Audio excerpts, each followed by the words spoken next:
SQL, or Structured Query Language, a specialized language for interacting with relational databases. What do I mean by relational database? A relational database stores information in tables, kind of like spreadsheets with rows and columns. These tables can be connected to each other using special columns called keys, which help create relationships between the data. SQL lets you create, read, update, and delete data. These actions are commonly known as CRUD operations. SQL is used everywhere because relational databases are great at handling structured data. In web development, for example, things like user accounts, product listings, or orders all need to be stored in an organized and efficient way. And that's where SQL comes in to do the job perfectly. Before jumping into SQL, it's helpful to know that SQL works through different database systems. Some of the most popular ones are SQLite, MySQL, and PostgreSQL. And each has its own strengths depending on what you're building. SQLite is super lightweight and great for learning or small projects because it doesn't need a separate server to run. MySQL, on the other hand, is open source, fast, and a favorite for web apps thanks to its reliability. Each one has its own installation. You can find the installation link below, but we can also just practice our SQL in the browser. You can head to sqliteonline.com. Remember how we said SQL organizes data into tables like a spreadsheet? Well, before we can start using those tables, the first step is to create a database. Imagine we're setting up a database for a bakery. To create a database, we can write SQL commands to set it up, like this. Create database and then name it, like BakeryDB. This creates a database named BakeryDB. After running this, you'd typically select it to work with it using Use BakeryDB. Now that our database exists, we can create tables inside it. A database is made up of tables, and each table holds specific types of information. For a bakery, we might need tables like customers table, products table, and orders table. To create a customers table, let's write create table, followed by the name of the table, which is customers, then parentheses and a semicolon. Inside the customers table, we need to define different pieces of data. For example, each customer should have their own ID. So let's add a customer ID. Since it will be a number, we'll use integer. To make sure each customer ID is unique, we'll set it as a primary key. A primary key is a unique identifier for each record in a database table, ensuring that no two records have the same key value. You can think of your student ID as your own primary key. It uniquely identifies you in the school's system. Just like a primary key ensures each record in a database is unique. No one else shares the same student ID, making you distinct. Let's also add columns called first name and last name. The varchar data type means these columns will store text.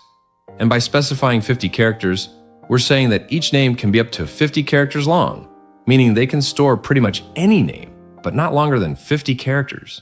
This helps keep things tidy and ensures we don't waste space in the database. Of course, we can also add other columns like email or phone number. Once we've written our SQL command, we just need to run it in the database system we're working with to make sure the table is created and ready to store data. After creating our customers table, we need to populate it with data. To add a customer to our table, we simply write insert into customers, followed by parentheses. As you can see, insert into is the command, and then we specify the table name.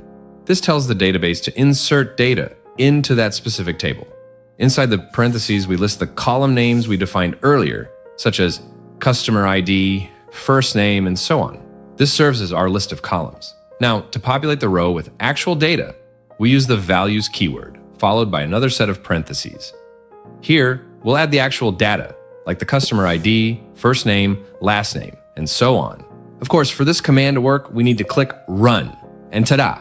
You've just created a database, a table, and inserted data into the table. Now, you might be wondering, how can we see the table we created? Well, to see our data, we need to query the table using the select command. This lets us retrieve and view the rows in the customers table. For example, select asterisk from customers.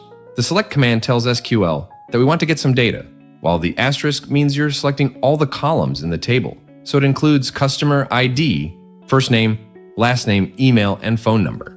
And since we want the data from the customers table, we add from customers. When you run this command, it will display all the columns and rows in the customers table. Next, let's add more rows to the customers table. Just like we did earlier, we'll write insert into customers, then define the columns we want. And after that, we can insert 2 more customers. This time, instead of adding 1 row at a time, we can add multiple rows by separating them with commas. Let's run this. And now if we run select all from customers, again, we'll see all 3 rows.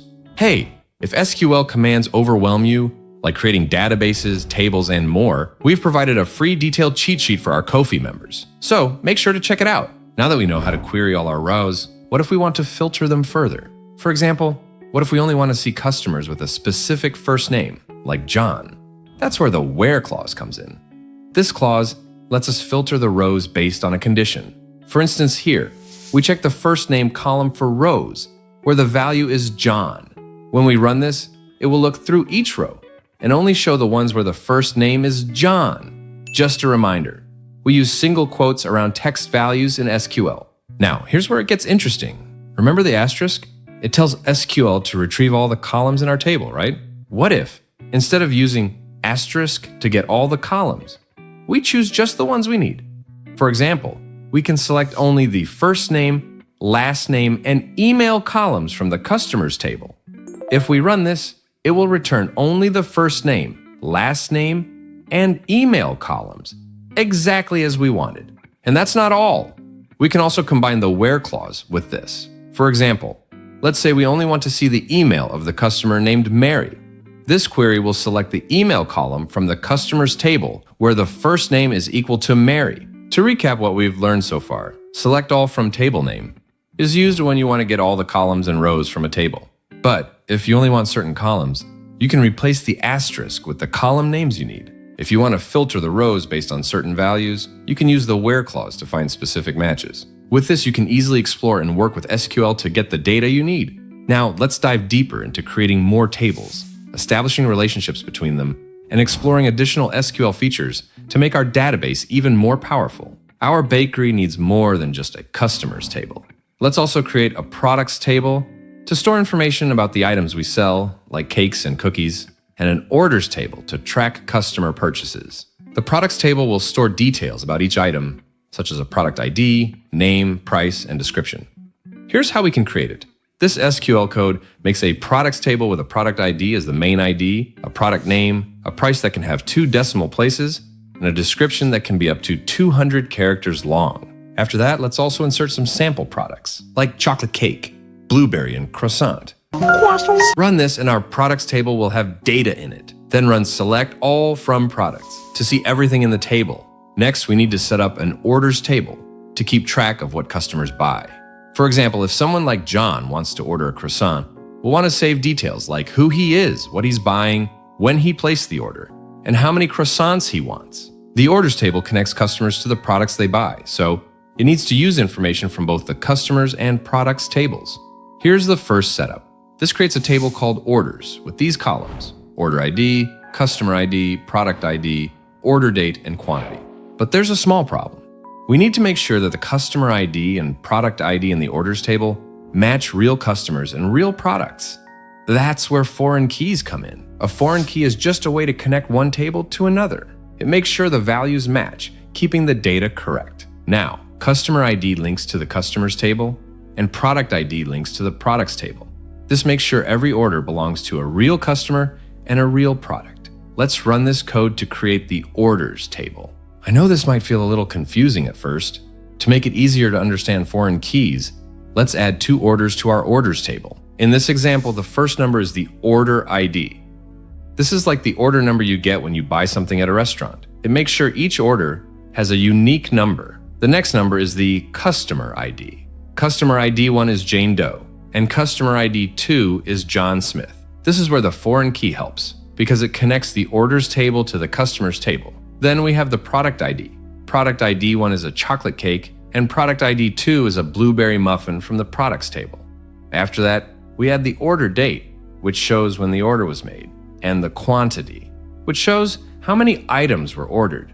When we run this and check the orders table, it will show that Jane Doe ordered 2 chocolate cakes, and John Smith ordered 1 blueberry muffin. Foreign keys are important because they make sure that the customer ID and product ID in the orders table are real. Without foreign keys, someone could accidentally enter a customer ID or product ID that does not exist, like making an order for a fake customer or a product we don't sell. Foreign keys help us avoid these mistakes by checking that the customer and product are real. Now that our bakery tables are set up, we have a new problem. Suppose Jane Doe wants to change her email address in the database to a new one. We need to create a command to do that. Here, we are using the SQL update command. It tells the database that we want to change something in the customers table. Next, we use the set keyword to show which column we want to change and what the new value should be. In this case, we are changing the email column to Jane's new email. Finally, we use the where keyword to make sure we only update Jane Doe's record. We tell the database to only change the email where the customer ID is 1. Also, sometimes in our bakery shop, we face new situations. For example, because of inflation, we need to update our prices to match the economy we live in. Let's say we want to raise the price of our croissant. We first tell the database we want to update the products table. Here we use set to change the price to 4.99. We also use where to make sure we are only updating the croissant, which is product ID 3. Now, imagine we accidentally added something to our products table that doesn't belong, like mac and cheese. We want to remove it from our database permanently. Here we use the delete command to tell the database we want to remove something from the products table. We then specify that we want to delete the product where the name is mac and cheese. We can also delete by ID. For example, if we need to remove a customer who got banned from our bakery for stealing croissants, we just have to specify their customer ID, and SQL will delete them from the records. This shows how powerful SQL is for keeping our data clean and organized. Congratulations on starting your SQL journey. You've learned how to create, read, update, and delete data, also known as CRUD operations, which are the foundation of working with databases. To help you even more, we made a free SQL commands cheat sheet just for our Kofi members. It's a simple guide with all the important commands you need to manage databases easily. When you join our Kofi community, you'll get this cheat sheet and future playbooks for free. Visit our Kofi page to grab your copy and keep leveling up your skills. This is just the beginning. There's a lot more to discover, like joins, aggregations, and more advanced topics. So make sure to subscribe and stay tuned. That's it for now, Novas. Thank you for watching.